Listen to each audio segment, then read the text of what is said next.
Assalamualaikum warahmatullahi wabarakatuh. Salam sejahtera bagi kita semua.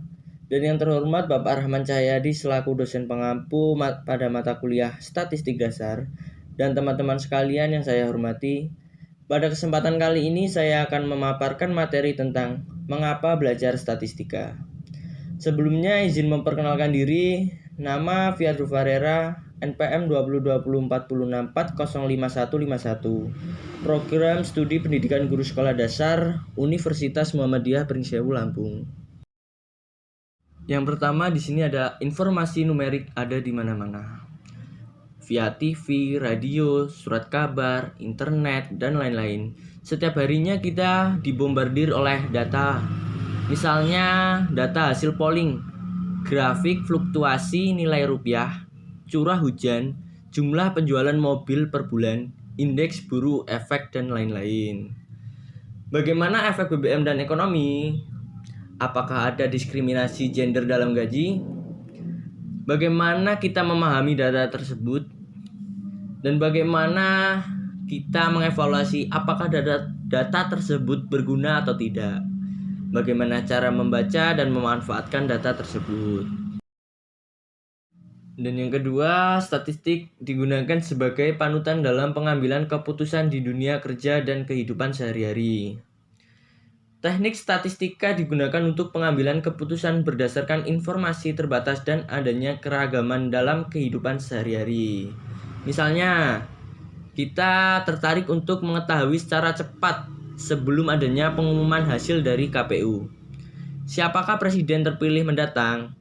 Maka kita bisa memprediksi persentase suara masing-masing pasangan kandidat presiden dengan hanya menghitung persentase suara berdasarkan sejumlah TPS saja. Ketiga, statistik digunakan sebagai panutan dalam proses metode ilmiah. Contohnya sampel, desain, analisis, dan menstru the problem.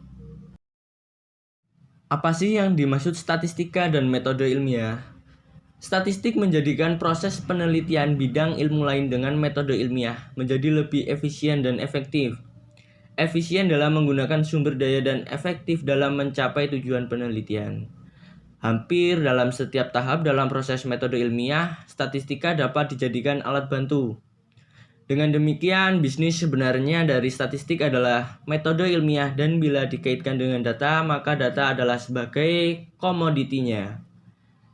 Statistika menjadikan proses penelitian bidang ilmu lain dengan metode ilmiah menjadi lebih efisien dan efektif.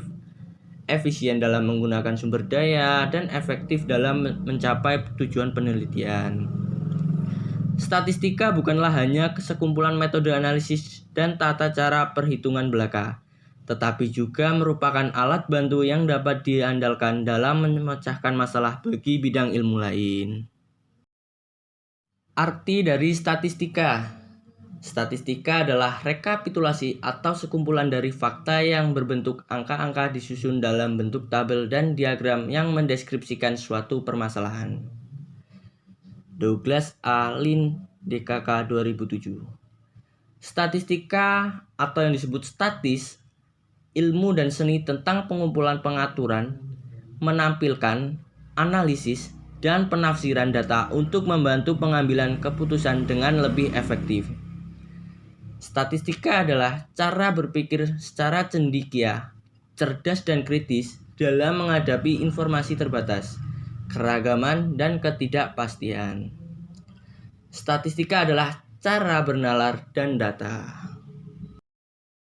Selanjutnya, dalam perkembangannya untuk menyelesaikan suatu masalah dapat digunakan beberapa pendekatan, antara lain 1. Statistika dalam arti sempit atau yang disebut statistika deskriptif.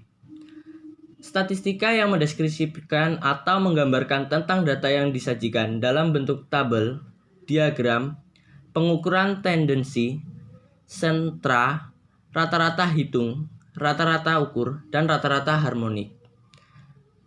Dan pengukuran penempatan, median, kuartil, desil, dan persentil. Pengukuran penyimpangan, rank, rentangan antar kuartil, rentangan semi antar kuartil, simpangan rata-rata, simpangan baku, dan varians. Serta mencari kuatnya hubungan dua variabel melakukan peramalan atau prediksi dengan menggunakan analisis regresi linear, membuat perbandingan komparatif. Dan yang kedua, statistika dalam arti luas, inferensial atau statis induktif atau statis probabilitas. Suatu alat pengumpul data, pengolah data, menarik kesimpulan, membuat tindakan berdasarkan analisis data yang dikumpulkan atau statistika yang digunakan menganalisis data, sampel, dan hasil dimanfaatkan. Generalisasi untuk populasi. Subjek dalam metode statistika dibagi menjadi dua. Yang pertama, statistika deskriptif, pengumpulan pengaturan, peringkasan, dan presentasi data. Yang kedua, statistika inferensia, penarikan kesimpulan, inferensia, pengujian hipotesis, penelaahan hubungan antar variabel, dan prediksi. Kegunaan statistika.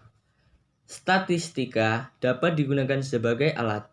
Yang pertama, komunikasi ialah sebagai penghubung beberapa pihak yang menghasilkan data statistik atau berupa analisis statistik, sehingga beberapa pihak tersebut akan dapat mengambil keputusan melalui informasi tersebut.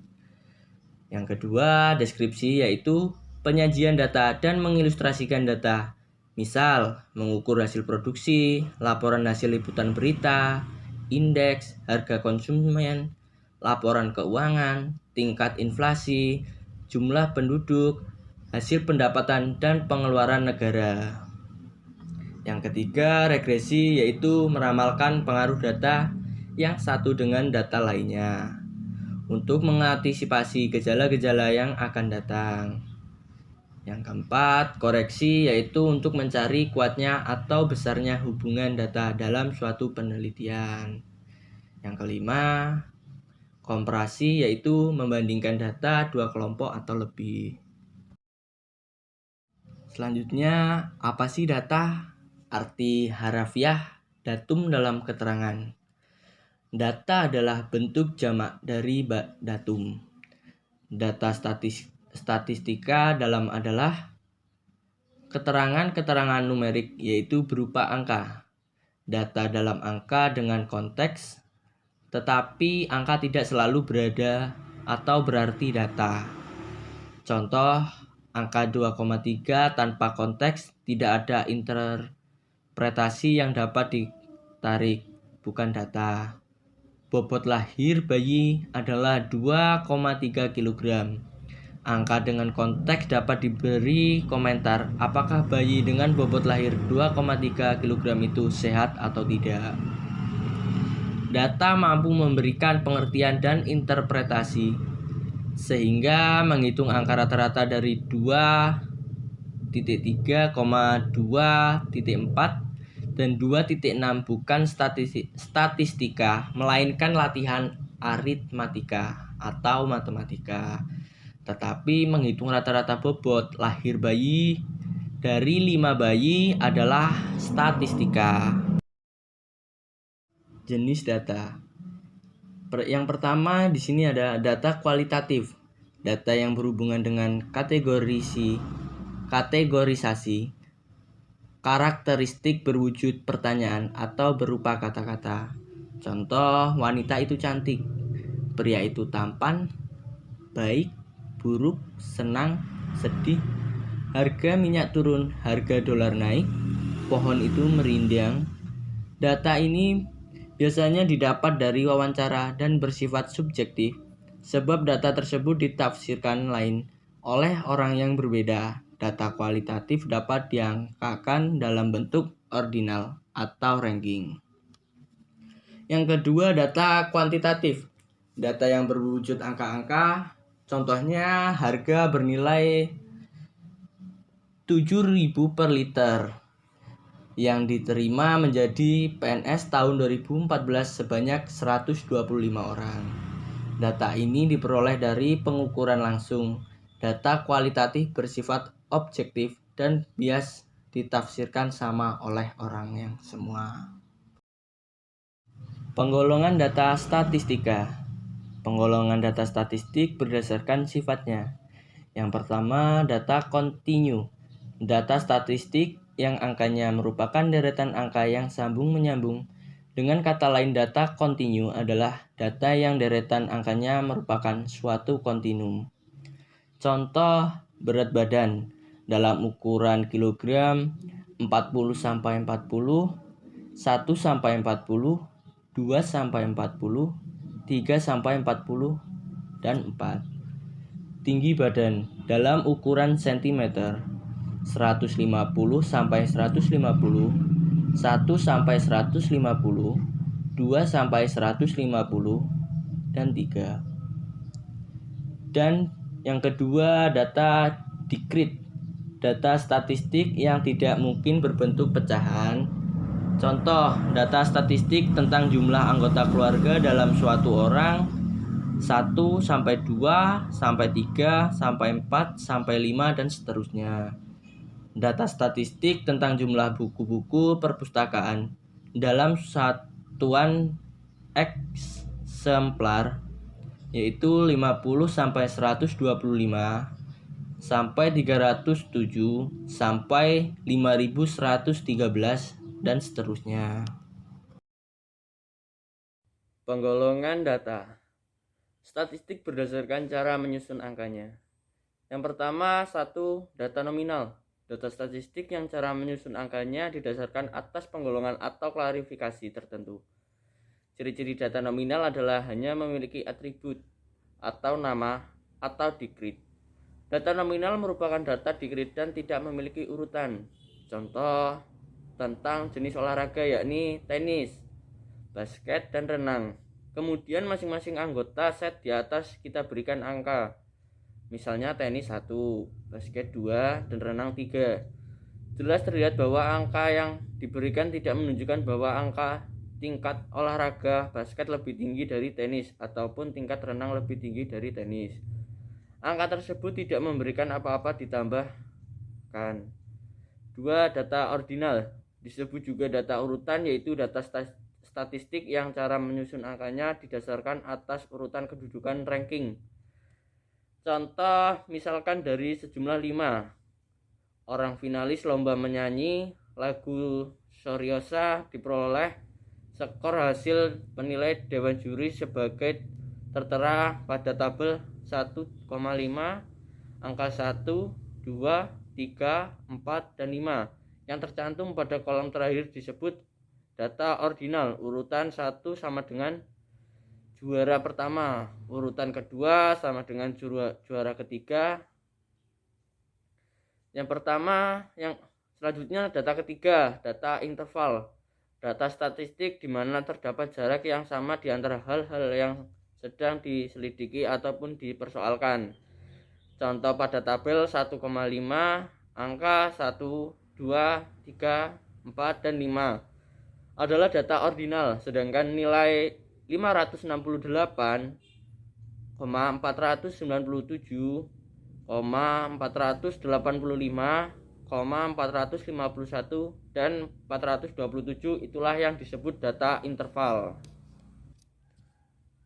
Selanjutnya, penggolongan data statistik berdasarkan bentuk angkanya. Data tunggal, data statistik yang masing-masing angkanya merupakan suatu unit satu kesatuan, atau data statistik yang angka-angkanya tidak dikelompok-kelompokkan. Contoh data berupa nilai hasil ulangan dari 40 orang siswa SD sumbangsih dalam mata pelajaran IPA adalah sebagai berikut. Dapat kita lihat di bawah ada tabel ya. Nilai 40, 71, 54, 67, 59, dan seterusnya. Masing-masing angka merupakan satu unit atau satu kesatuan. Masing-masing angka tersebut berdiri sendiri-sendiri dan tidak dikelompokkan. Data angka yang dimiliki disebut data tunggal. Dan yang kedua, data kelompok atau bergolong. Data statistik yang tiap-tiap unitnya terdiri dari sekelompok angka. Contoh, data berupa nilai hasil ulangan harian 40 orang siswa SD Sumbangsih seperti pada contoh sebelumnya. tetapi angkanya dikelompokkan, misalnya nilai 80 sampai 84, 75 sampai 79, 70 sampai 74, 65 sampai 69 dan seterusnya. Dalam kelompok nilai 80 sampai 84 terkandung nilai 80, 81, 82, 83 dan 84. Nilai kelompok nilai 65 sampai 69 terkandung nilai 65, 66, 67, 68, 69. Jadi tiap kelas unit angkanya berbeda, terdiri dari kelompok angka.